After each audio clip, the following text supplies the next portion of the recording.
K കരുണാകരന്റെ മന്ത്രിസഭയിൽ മന്ത്രിയായ വ്യക്തിയാണ് ഈ രമേശ് ചെന്നിത്തല.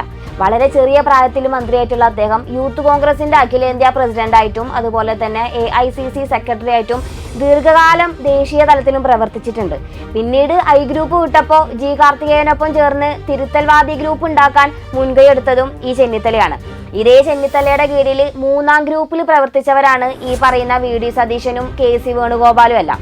കെ കരുണാകരന്റെ മരണത്തോടെയാണ് ഐ ഗ്രൂപ്പിന്റെ കടിഞ്ഞാൻ ചെന്നിത്തലയുടെ കയ്യിൽ എത്തിയിരുന്നത്.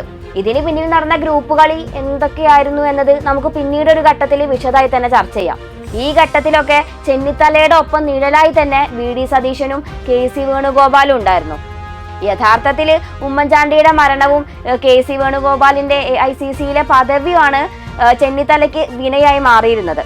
സംഘടനാ ജനറൽ സെക്രട്ടറി സ്ഥാനം ഉപയോഗിച്ചിട്ട് KC വേണുഗോപാൽ ആദ്യം ചെയ്തത് VD സതീശനെ പ്രതിപക്ഷ നേതൃസ്ഥാനത്തേക്ക് കൊണ്ടുവരിക എന്നുള്ളതായിരുന്നു. പിന്നീട് ഉമ്മൻചാണ്ടി ജീവിച്ചിരിക്കെ തന്നെ എ ഗ്രൂപ്പിനെ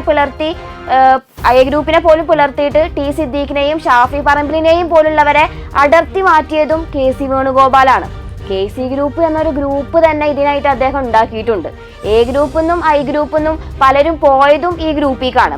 ഇതോടെ പാർട്ടിയിൽ കൂടുതൽ ദുർബലമായത് ചെന്നിത്തലയാണ്. ഉമ്മൻചാണ്ടി കൂടി മരണപ്പെട്ടതോടെ സതീശനും കളി തുടങ്ങി. പാർട്ടിയിലും ഗ്രൂപ്പിലും ചെന്നിത്തലയുടെ വിശ്വസ്തരായി നിന്നവര് പാർട്ടിയിലെ എതിരാളികളായി മാറിയതോടെ ചെന്നിത്തലയാണ് ശരിക്കും ക്ഷീണിച്ചു പോയത്. ഈ ക്ഷീണം അകറ്റി തിരിച്ചടിച്ചു കയറി വരാനാണ് ഇപ്പോൾ അദ്ദേഹം ശ്രമിക്കുന്നത്. ഇതിന്റെ ഇടയിൽ പാരയായിട്ട് ഇത്തരം ഒരു സർവേ കൂടി വന്നാല് അത് ചെന്നിത്തലയ്ക്ക് എങ്ങനെയാണ് അംഗീകരിക്കാൻ പറ്റുക? അദ്ദേഹത്തിന് ഇപ്പോൾ തന്നെ 69 വയസ്സുണ്ട്. UDFന് ഭരണം ലഭിച്ചാൽ മുഖ്യമന്ത്രിയാകാനുള്ള അവസാന ചാൻസ് ആണ് ചെന്നിത്തലയ്ക്ക് മുന്നിലുള്ളത്. അതുകൊണ്ടാണ് അദ്ദേഹം ജാഗ്രതയോടെ മുന്നോട്ട് പോകുന്നത്. സർവേ ഫലത്തെ തള്ളി പറഞ്ഞതും അതുകൊണ്ടൊക്കെ തന്നെയാണ്.